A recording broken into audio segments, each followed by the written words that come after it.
everyone, and welcome back to my channel. We are at 36 weeks. Can you believe it? I am in shock. We are so close to the end, and I'm super excited to just jump in and tell you guys all that has been happening because there's some things that's been happening. So here we go. To jump right in,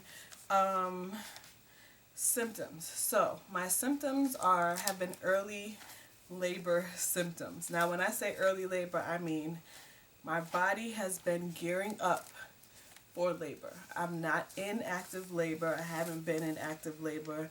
My body is just going through the necessary steps to prepare for labor, and I am fully aware of that. And so those symptoms have been some of this is TMI, so just so you know, if you get a little squeamish at these things, this is just what it is at this point in the game. I've been crampy. I have been having a lot of period-like cramps, and they have been consistent as of these last 2 days. I'm 36 weeks now. These past 2 to 3 days, they have been consistent. Before, they were just coming like maybe like once a week or something like that. Now, these past 3 days, it's been happening every night. So period-like cramps and a lower backache. So that's what's been happening there.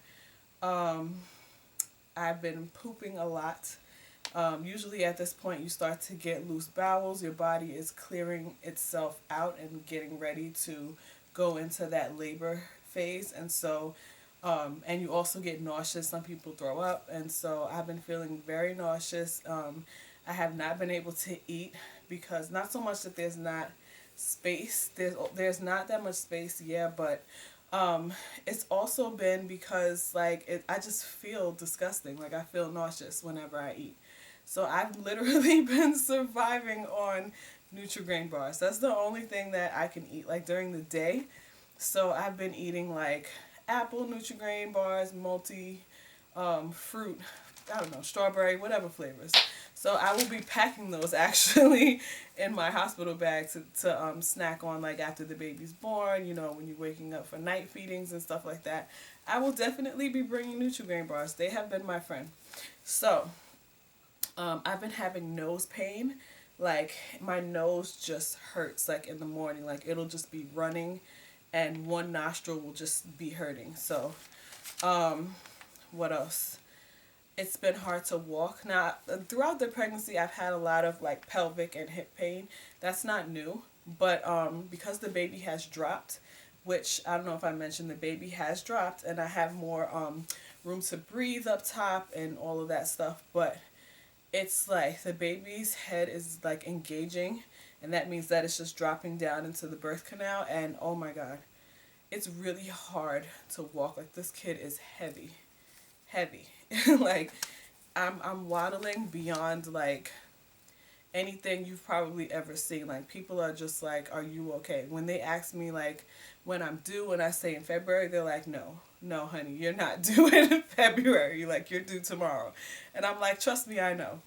So yeah, that I've been having diarrhea. I mentioned that. I've been super emotional. Like my hormones are so up and down right now. Like there's moments when I just cry, or I'll think of something and just be mad, or it's just that my hormones are all over the place. And because of that, I've been having the chills, and this has been in the last 3 days. So I think early labor is really starting to progress into something. I'm not sure. I'm just saying like between the frequent uses of the frequency to the bathroom, to have, you know, the loose bowels, and then the chills, and then the consistent cramping. Like these are things that are like, they weren't so consistent before, but now they're like consistent. So I think it's just, you know, increasing as days go on. But I've had the chills, like, and it'll be warm in my house, the temperature that it's always been, and I've always been comfortable with throughout the pregnancy. And I had on this like Under Armour type thermal and a sweatshirt hoodie over that, sweatpants, and I'm shivering, like I'm freezing cold. My daughter is in her pajamas, hubby is in his, you know, t-shirt and whatever, and everyone's comfortable, and I'm shivering and freezing cold with layer upon layer on. So they said that's like a hormonal thing. So These are my symptoms. I can only eat like real food at night. Like that's the only time when I have space in my belly to really eat. So when dinner time comes, that's when I really, really eat and enjoy food. Throughout the day, it's just Nutri-Grain bars and water. And I started walking, and I started walking not to induce labor, but to find comfort because I sit down and I cannot get comfortable. I mean, when I sit down, I feel like this strong urge to like move. Like I cannot sit still. My body is just like, no, we're not comfortable. Get up right now. And so I have to stand up, and that's the only way I feel comfort. And so it's almost like anxiety. Like it's weird. Like I just have to stand up. And so I started going on walks because that is like the only time, I can feel a little bit of comfort and relax a little bit. But even still, like, I have to be really careful with the walking because when I come back, my hips and body is it's in so much pain that it's almost like not worth it because of the trouble I'm in after the walk. So it's like I went on the walk yesterday. I was so hurt on the way back that I just got in a warm bath and I almost cried. Like I literally my eyes watered up. The relief that I felt when I got in that bathtub, it was just heaven. So I sat in the hot water and then that really soothed things. And then when I got out of there, I took a nap and contractions started. Like it's just, it doesn't matter what I do. My body is just like, listen, we're going to do what we're going to do and you're pretty much done. So I also had a doctor's visit. So I went to the doctor and he said I'm 1 centimeter dilated. And he also said my baby, like when he palpated my belly, he said your baby's like 7 pounds already. So like yeah, you're done. Like you're not gonna make it to February, is what he was telling me. So he was just like, don't worry about it. Your body's doing its thing. This is totally normal for this stage in pregnancy. So just let it be what it's gonna be. So yeah, that's where we are right now. So I'm not really trying to force labor. I'm really just trying to let my body do what it's going to do naturally because it's already like in process. So I'm just trying to cope through it really. So that is that.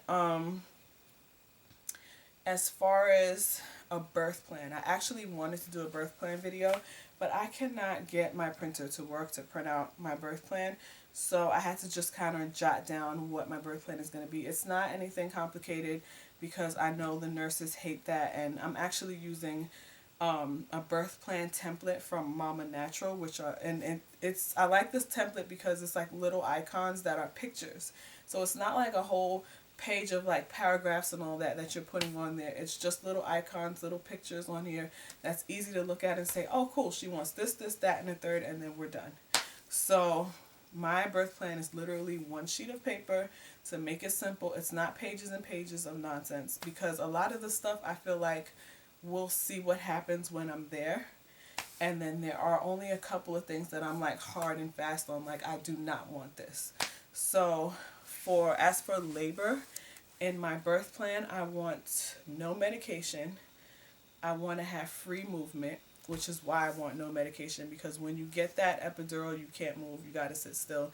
And I can't do that. I did that before, and it was the most god-awful experience because I had Pitocin. I was induced, and I was hooked up to all this stuff, and I could not move, and I had to just sit stuck in this one spot in the bed, enduring.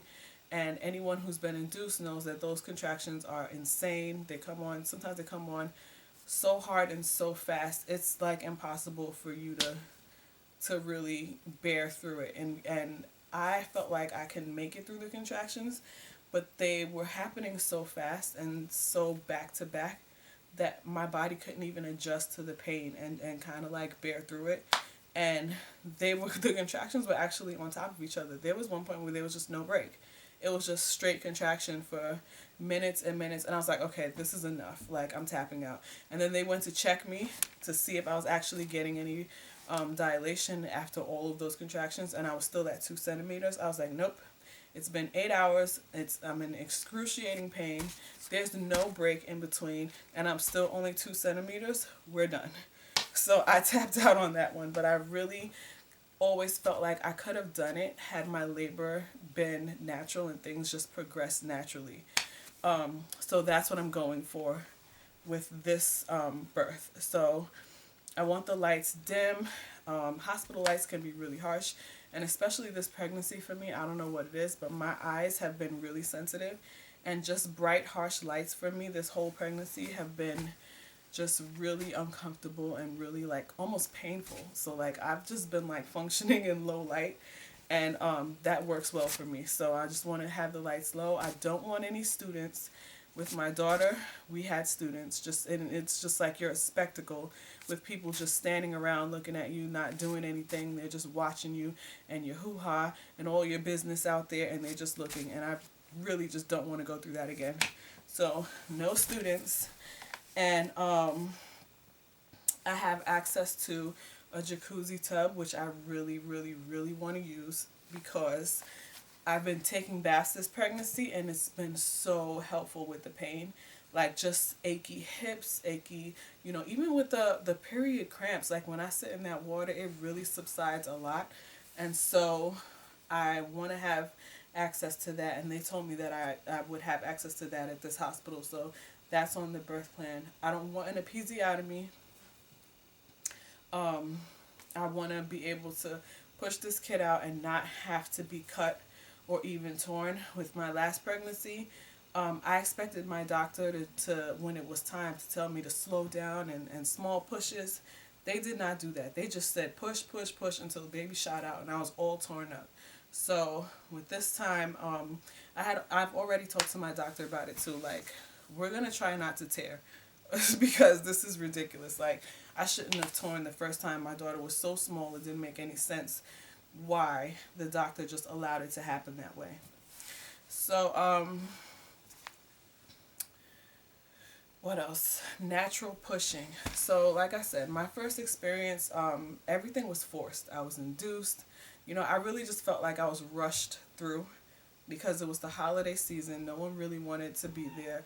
I was in New York. It was a lot of people coming in and out of the hospital. I just feel like I was one of many, and I was kind of rushed through things. So with this one, I really want to avoid that rush feeling, and I've really been in tune with my body this pregnancy, and I'm trying to just let things happen naturally.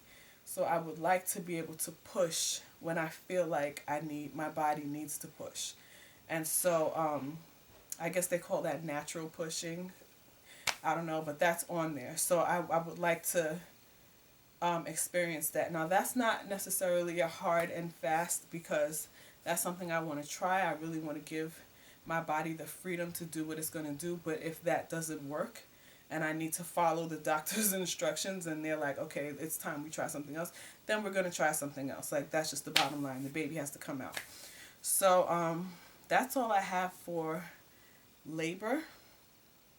For after labor, it's the basic stuff, the same stuff I have with my daughter: skin to skin, delayed cord clamping, have dad cut the umbilical cord, delayed exams for bonding with my baby, breastfeeding right after the baby's born, and no formula. That is a big one, because I feel like with my daughter they gave her formula, and I was pissed about that, because I let them take her to the nursery because I was so exhausted, and I just could not. I had to go to sleep. So they had her in the nursery for maybe like 4 hours at the most. And when I came back, she was super chill, super calm. She didn't want to eat. And I was like, you just, as a mom, you just have that maternal instinct. And I was like, they fed her. They gave her formula. And it's not that I don't want my child to be fed and healthy and happy, but my milk hadn't come in yet. And I was trying to get that going. And I feel like them feeding her formula at the hospital sabotaged everything. And from that point on, she would not latch. We really had struggles with breastfeeding, and I think it was because they gave her formula and they gave her a bottle in that nursery. So I was just so pissed about that. The first time, her dad had to run an errand, and I just needed a couple of minutes and some help, and I just put her in the nursery for a couple hours, but not happening this time because I'm not going through that again. So that's pretty much it for my birth plan. I will try to insert a visual. Like I said, my printer's not working. If I can just get like a screenshot of something, I will try to insert that. But if not, I will put the link to the birth plan template that I chose. It was from Mama Natural, and I thought that was pretty simple and easy to use. And yeah, so this is my 36-week update. I'm trying to keep it short and simple because I'm literally just uncomfortable every second, every hour, every minute of the day. And so this is about as much as I can endure right now. So I'm going to show you guys my belly, and then we're out of here, and we'll see. I don't know. Maybe there'll be another video. Maybe there'll just be a baby. I don't know. So, all right, let's look at the belly. Okay, this is from the side. I mean, the shirt doesn't even go down anymore. Let me see if I can get down. This is my belly from the side. This is from the front. This is from the other side. This is it, guys. That is 36 weeks. I know I look like I'm about to pop, but it's only 36 weeks. I can't even imagine making it to 40 weeks. Like, there is no more space for my belly to grow any larger than it already is. So, yeah, we'll see what happens. Thank you guys for sticking with me throughout this journey, and hopefully we'll have some labor news for you guys soon. Well, not soon, but when it's supposed to happen. And I'll see you then. Bye.